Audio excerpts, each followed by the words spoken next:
Hi viewers, welcome to DK vlogs. నేను మీ దీపాని.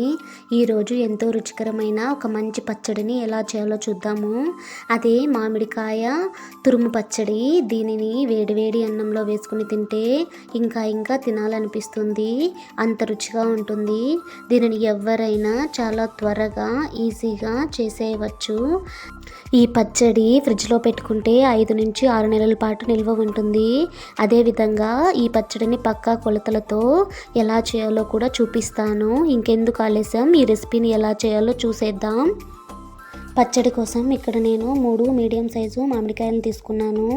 వీటిని బాగా కడిగి తేమంతా తుడిచేసి తీసుకోండి. తేమ ఉన్నట్లయితే పచ్చడి అనేది పాడవుతుంది. ఇప్పుడు దీనిపైన ఉన్న దాన్ని తీసేసి దీనిపైన ఉన్న తొక్కనంతా తీసి పక్కన పెట్టుకోండి.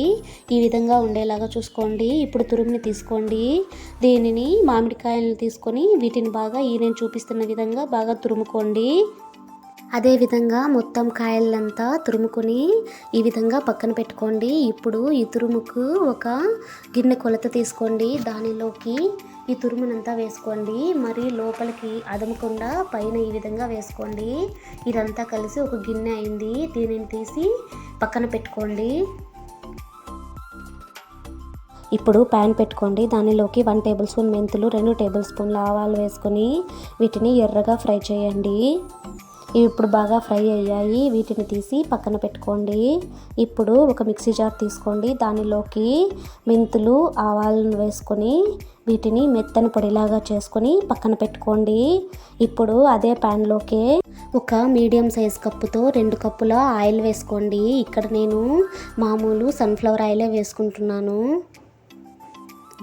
ఆయిల్ వేడైన తర్వాత 1 టేబుల్ స్పూన్ జీరా, 2 టేబుల్ స్పూన్ల ఆవాలు, 2 రెవ్వల కరివేపాకు, మధ్యలోకి తుంచుకున్న 5 ఒట్టి మిరపకాయలు, 20 నుంచి 30 పొట్టు తీసిన వెల్లుల్లి రెబ్బలను వేసుకొని మంట మీడియం ఫ్లేమ్లో పెట్టుకొని వీటిని బాగా ఫ్రై చేయండి.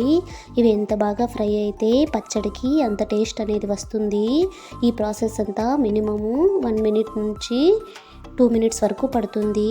తర్వాత ఫ్లేమ్ని ఆఫ్ చేసి వీటిని బాగా చల్లారనివ్వండి. ఈ మామిడికాయ తురుము ఈ కప్పుతో 4 కప్పులు ఉంది.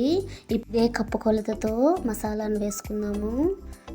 మామిడికాయ తురుములోకి 1 టేబుల్ స్పూన్ పసుపు, 1 కప్పు కారం, దీనిలో పావు కప్పు అంత ఉప్పు, ముందే మనము పొడి చేసి పెట్టుకున్న ఆవపిండి అంతా వేసుకుని ఇవంతా కలిసేలాగా బాగా కలుపుకోండి.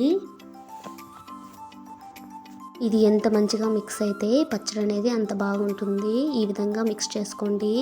ఇప్పుడు దీనిలోకి ముందే మనం రెడీ చేసి పెట్టుకున్న పోపును కూడా వేసుకుని ఇదంతా కలిసేలాగా బాగా కలుపుకొని ఇప్పుడైనా తినచ్చు, లేకంటే 2 రోజుల తర్వాత తింటే ఇంకా టేస్టీగా ఉంటుంది. ఇప్పుడు మనకు ఎంతో రుచికరమైన మామిడికాయ తురుము పచ్చడి రెడీ. దీనిని ఫ్రిడ్జ్లో పెట్టుకుంటే 5 నుంచి 6 నెలల పాటు నిల్వ ఉంటుంది. అదేవిధంగా దీనిని వేడివేడి అన్నంలో వేసుకుని తింటే 2 ముద్దలు ఎక్కువే తింటారు. అంత రుచిగా ఉంటుంది. మీకు కానీ ఈ రెసిపీ నచ్చినట్లయితే మీరు కూడా ఒకసారి ట్రై చేసి ఎలా వచ్చిందో కామెంట్లో చెప్పండి. అదేవిధంగా ఒక చిన్న లైక్ చేయండి. మీ ఫ్రెండ్స్కి, ఫ్యామిలీ మెంబర్కి షేర్ చేయండి. మరిన్ని రెసిపీల కోసం నా ఛానల్ సబ్స్క్రైబ్ చేసి పక్కనే ఉన్న బెల్ ఐకాన్ను యాక్టివేట్ చేయండి. ఇలా చేయడం వల్ల నేను చేసే ప్రతి రెసిపీ మీకు నోటిఫికేషన్ రూపంలో వస్తుంది. Thank you for watching.